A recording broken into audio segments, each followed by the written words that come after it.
ఆధ్యాత్మిక ఆసక్తి కలిగిన వారందరికీ శుభోదయం. ఈనాటి భగవద్గీత నిత్య పారాయణం మనము 41 శ్లోకం, ద్వితీయ అధ్యాయం సాంఖ్యయోగములో 41 శ్లోకము నుండి చదవాలి. గత అంటే నిన్న కాక మొన్న మనము 40వ శ్లోకం వరకు పఠించాము. మన ఆనవాయితీ ప్రకారంగా 40వ శ్లోకము భావము తెలుసుకునే ప్రయత్నము చేసేకి ముందు ప్రార్థన. పద్మనాభం సహస్రాక్షం వనమాలిం హలాయుధం గోవర్ధనం హృషీకేశం వైకుంఠం పురుషోత్తమం. ఓం శ్రీకృష్ణ పరమాత్మనే నమః. ప్రస్తుతం 40వ శ్లోకం యొక్క భావం. ఈ నిష్కామ కర్మయోగమును ప్రారంభించినచో దీనికి ఎన్నటికి బీజనాశనము లేదు. బీజనాశనం లేదంటే అంతము లేదు. అంటే నిత్యము ఇది ఒక కొత్త బీజముతో కొత్త మొక్కను కొత్త వృక్షాన్ని సృష్టిస్తూనే ఉంటుంది. దీనికి విపరీత ఫలములే ఉండవు. ఏదో జరుగుతుంది, అదేదో కష్టం వస్తుంది అనేటువంటి ఫలితాలు దీనికి ఉండవు. పైగా ఈ నిష్కామ కర్మయోగమును కొంచెము సాధన చేసినను, పూర్తిగా కాదు, కొంచెం సాధకుడు కొంత ప్రయత్నము చేసినను అది జన్మ మృత్యు రూప మహాభయము నుండి కాపాడును.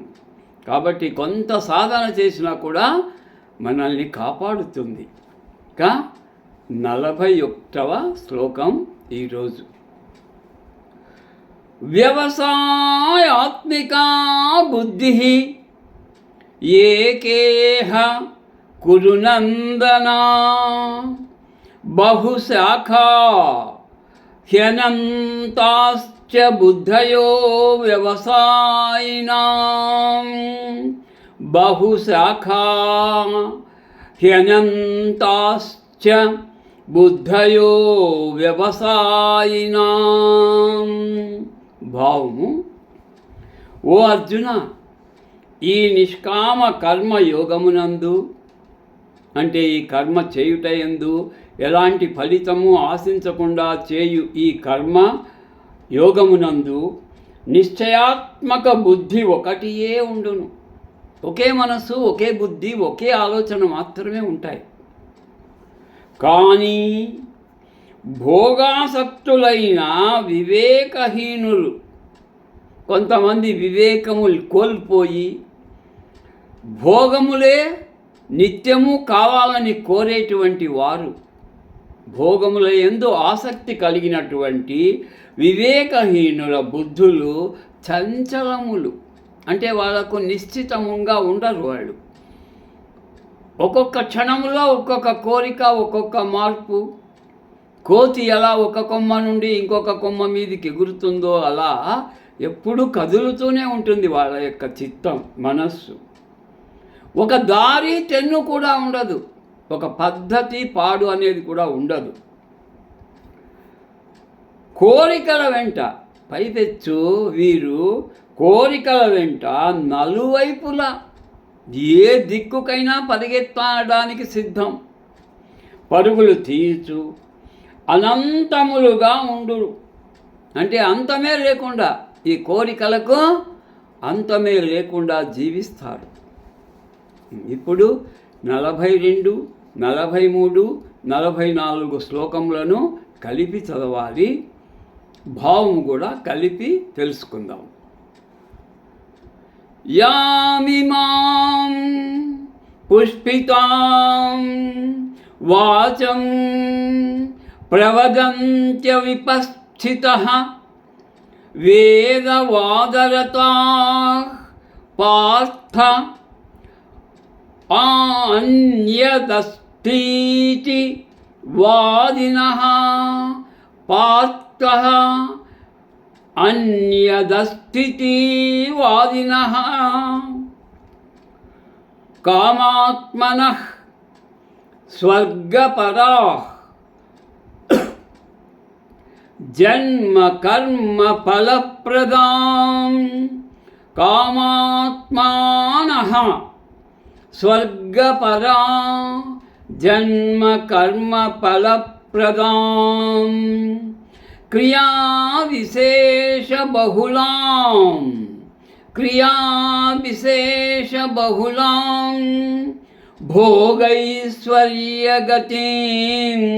ప్రతి భోగైశ్వర్యప్రసక్తానాం తయాపహృతచేతసాం వ్యవసాయాత్మికా బుద్ధిః సమాధౌ న విధేయతే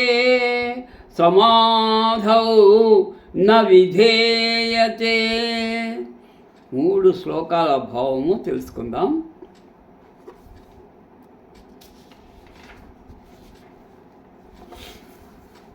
ఓ అర్జున, వివేకహీనులైన జనులు, చూడండి, వివేకమును కోల్పోయిన జనులు ప్రాపంచిక భోగముల యందే తలముల్కలై ఉందరు. ప్రపంచ సుఖములు గురించి ఆలోచిస్తారు. పరలోక గొప్పదనాన్ని గురించి వారు ఒక్క క్షణం కూడా ఆలోచింపరు. కర్మ ఫలములను ప్రశంసించుచు, ఇంకా వాళ్ళు చేసిన చెడ్డ పనుల ఫలితాలని తామే మెచ్చుకుంటూ వేద వాక్యముల యొక్క, అంటే వేదము చెప్పినటువంటి గొప్ప వాక్యముల యొక్క బాహ్యార్థములయందే, అంటే బయటికి కనిపించే అర్థములయందే కనిపించని అంతరార్థాలుంటాయి, వాటి గురించి పట్టించుకోరు. ప్రీతి వహింతురు, వాటినే ఇష్టపడతారు. వాటి అంతరార్థముల జోలికి పోరు. అర్థం మాత్రం తెలుసుకొని ఇష్టానుసారం ప్రవర్తిస్తారు. వాటి అంతరార్థం తెలుసుకునే ప్రయత్నం అస్సలే చెయ్యరు. స్వర్గమునకు మించినదేదీనూ లేదనియు, చూడండి, స్వర్గ సుఖాలు కావాలంట, అంతకు మించినది ఏదీ లేదంట. అదే పరమ ప్రాప్యమనియు వారు భావింతురు. దాన్ని ప్రాప్తి పొందుటయే ఏకైక లక్ష్యముగా వాళ్ళు భావిస్తారు. క్షణికములైన, అంటే క్షణభంగురములైన, ఒక్క క్షణములో నాశనమయ్యే ప్రాపంచిక భోగైశ్వర్యముల ఎందరి ఆసక్తితో వివిధ సకామ కర్మలను ప్రోత్సహించుచు ప్రీతిని గూర్చు ఇచ్చకపు పలుకులు పలికెదరు. ఎప్పుడు ఆ తుచ్చ కర్మలు చేస్తూ వాటి ఫలితములను గురించి ప్రోత్సహిస్తూ ఒకరికొకరు మెచ్చుకుంటూ ఇచ్చకపు పలుకులు, దానికి సంబంధించిన వాటి మీదే ఇష్టాయిష్టాలతో మాట్లాడుతూ ఉంటారు.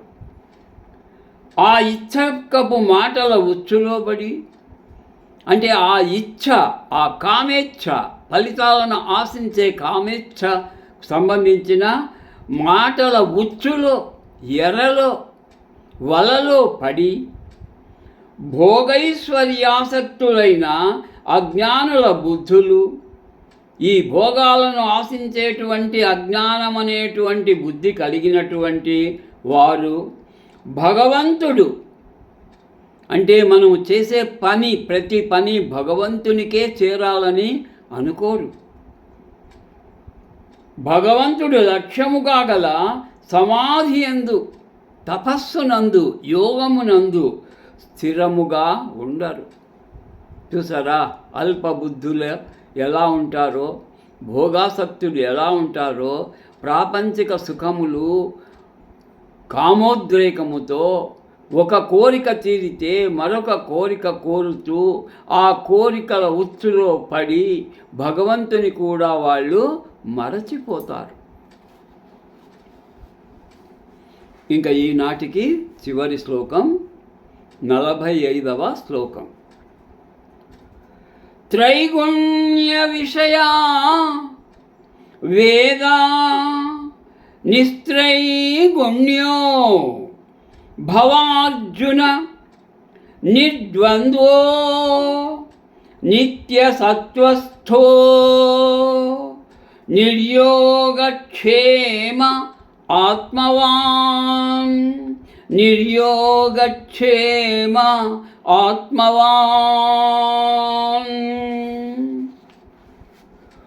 ఓ అర్జున, వేదములు సత్య రజ స్తమో గుణముల కార్యరూపములైన సమస్త భోగములను గూర్చియు సత్వ తమో రజోగుణములతో కూడినటువంటి సమస్త భోగములను గూర్చియు వాటిని పొందుటకై, ఆ తుచ్చమైన భోగాలు పొందుటకై చేయవలసిన సాధనలు, వాటిని అనుభవించడానికి ఈ దేనికైనా సిద్ధమే.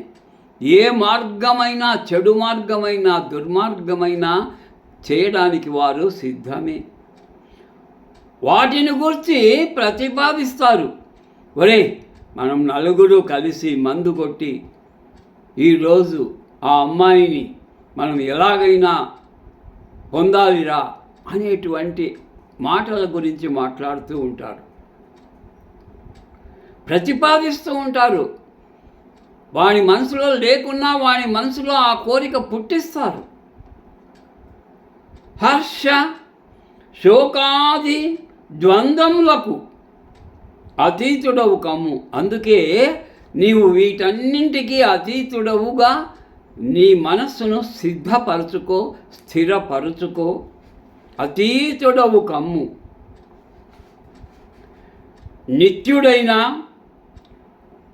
పరమాత్మయందే స్థితుడవు కమ్ము. నీ మనస్సు కోరికల వైపు కాదు, పరమాత్మ వైపు మళ్ళించి స్థిరపరచుకో. నీ యోగక్షేమముల కొరకై ఆరాటపడద్దు. నీ స్వార్థ ప్రయోజనాల కోసం ఆరాట పడవద్దు, అది వృథా.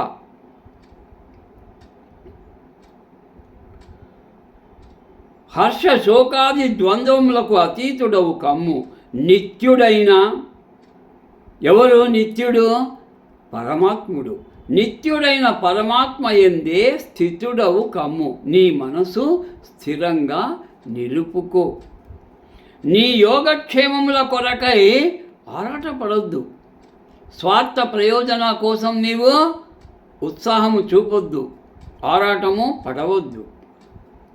అంతఃకరణమున, నీ మనస్సులో వశమునందుంచుకొనుము. కాబట్టి ఇంద్రియములు, మనస్సు, ఈ ఇంద్రియముల యొక్క కోరికలను నియంత్రించినదేది ఒక్క మనస్సు. ఈ మనస్సును కోరికల వైపు, భోగాల వైపు మళ్ళించకుండా భగవంతుని వైపు మళ్ళించి స్థిరముగా నిలుపుకో. కాబట్టి అలా నీవు స్థితుడవు కమ్ము అర్జున అని ఈ సాంఖ్యయోగములో, జ్ఞానయోగములో సాయశక్తుల శత విధాల శ్రీకృష్ణ పరమాత్ముల వారు అర్జునుని దారి మళ్ళించి తన మార్గములోనికి తెచ్చే ప్రయత్నం చేస్తున్నారు. అంటే ఇక్కడ అర్జునుని మార్చినట్లు మనల్ని కూడా మారుస్తాడు. ఆ పరమాత్మ యందు మనము మనస్సు నిలిపితే. శుభం భూయాత్. వసుదేవసుతం దేవం కంసచానూరమర్దనం దేవకీ పరమానందం కృష్ణం వందే జగద్గురుం. కృష్ణం వందే జగద్గురుం.